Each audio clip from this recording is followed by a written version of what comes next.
Hey. So it's 20 to 12 then on this Friday. If you've just joined us, by the way, at GTFM, the big news today, of course, is Theresa May is to resign as the Prime Minister on Friday, June the 7th. She's announced the decision just after 10 o'clock this morning, actually, when she revealed her intention to resign as the leader of the Conservative and Unionist Party. Her successor will be selected in the coming weeks. That is the news story and the big news story on this Friday morning. So as I said then, just after 20 to 11, lots of things to talk about. Let's talk about live gigs then, shall we?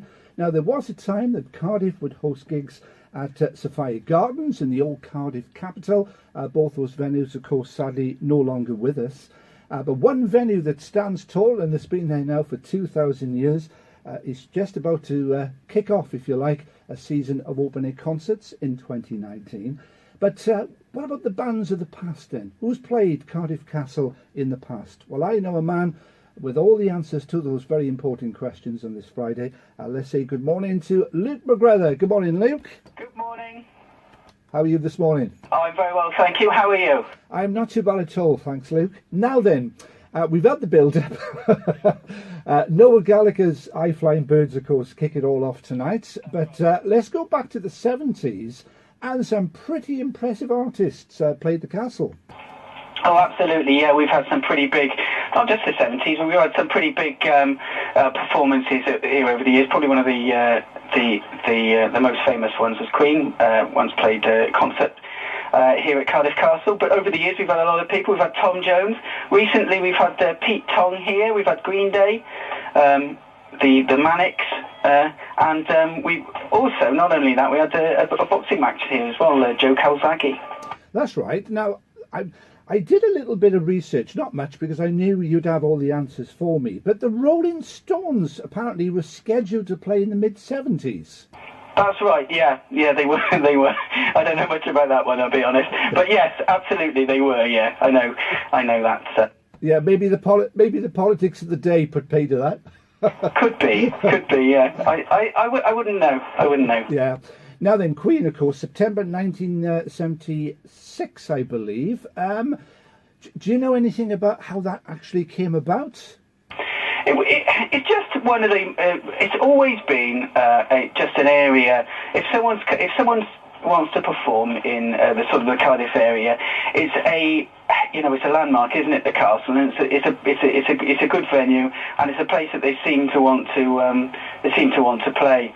So it's a good backdrop for a concert or any kind of a live performance, really. So that's why it's been popular in the past. Then we went a few years without having many concerts, but then we got them back now, and hopefully continue into the future. Yeah, because I mentioned about the old Cardiff capital and Sophia Gardens, of course, just around the corner from the castle. Because the attendance for the castle, you can get a few thousand in the grounds there. You can get a few. It's got to be properly policed, and it's got to be very sensibly done because of the constraints of working within a castle. Of course, there's a big space inside, but there's sort of two exits, and you can't create extra exits in the gates where you would normally have different gates, wouldn't you, at a concert venue? But so it's got to be very sensibly done. But yeah, we can get a few thousand in. Yeah, and I know that I haven't seen footage of like Tom Jones. I think it was 2000 or 2001 now. A couple of years before that, the Stereophonics were there, the Manics were there as well. I mean, the big Welsh acts, they love playing the castle, don't they? They do like to play the castle, yeah. They like to perform in Wales, and if you're going to perform in Wales, or certainly in South Wales, one of the iconic places is within the castle, and as I say, it creates a really good backdrop for their performances, and it's always very, very popular here. When we had Goldie Looking Chain performed here as well, and they pretty well enjoyed themselves whilst they were here. So yeah, it's very popular actually with big acts, especially Welsh performers. And of course, when they record the footage for film, the Norman Keep, that is such a backdrop, as you mentioned.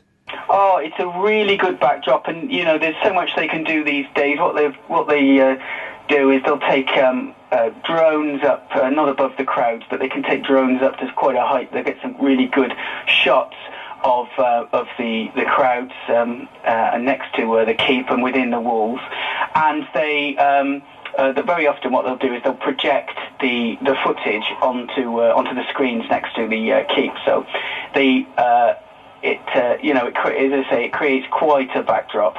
Yeah. Now, we mentioned Queen in 1976. The year before that, of course, 10cc played there.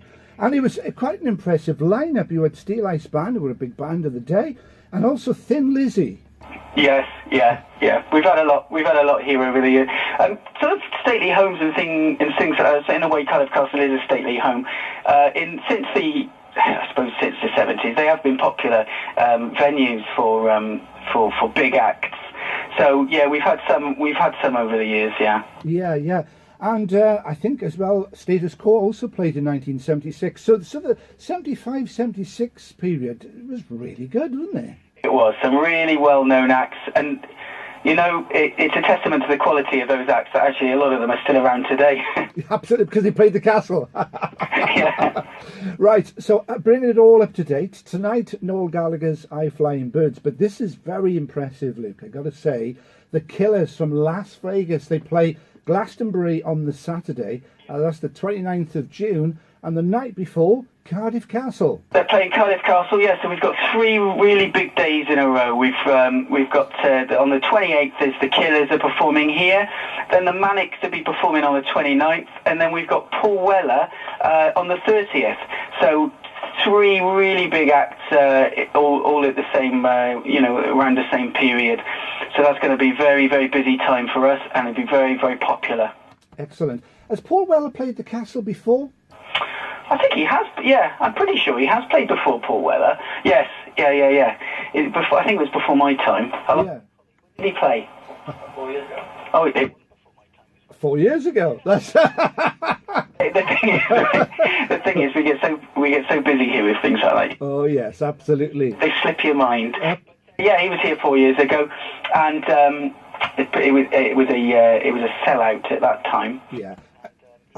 He enjoyed it because he's come back. Absolutely. And any plans for anything next year? I know it's a little bit early in the day. Anything? Oh, definitely plans for next year. There's none that we can actively discuss as such because it's not set in stone yet. But there are definitely big plans for concerts next year. So watch this. Absolutely. And as soon as you know something, come back and have a chat with us. Certainly will. Before you go, Luke, what would the third Marquis of Bute have thought of all this? Well, I dare say it would have blown his mind. He might, in a way, although he was a man of his time, a Victorian, he was also very progressive. So I like to think that he would welcome the use of his castle for the public of South Wales. And I got to mention Nile Rodgers. He's coming to the castle this year as well, isn't he? Yes, he is. Yeah. He of Chic fame, and he's been a fantastic record producer, isn't he? He is, yeah. And that again, that's proven to be a very big pull for people. I think it's another act that's been around for a long time, and it's just a testament to the quality of their music. Excellent. Luke, as always, thank you very much indeed. It promises to be a great summer of open-air concerts, and I'm sure they're going to be well attended. Well, with acts like that, they're going to be, aren't they? Let's be honest. And as soon as you hear something for 2020, come back and have a chat. I certainly will. As soon as we're able to divulge that information, I'll give you a call. Thanks, Luke. All right, cheers. Bye.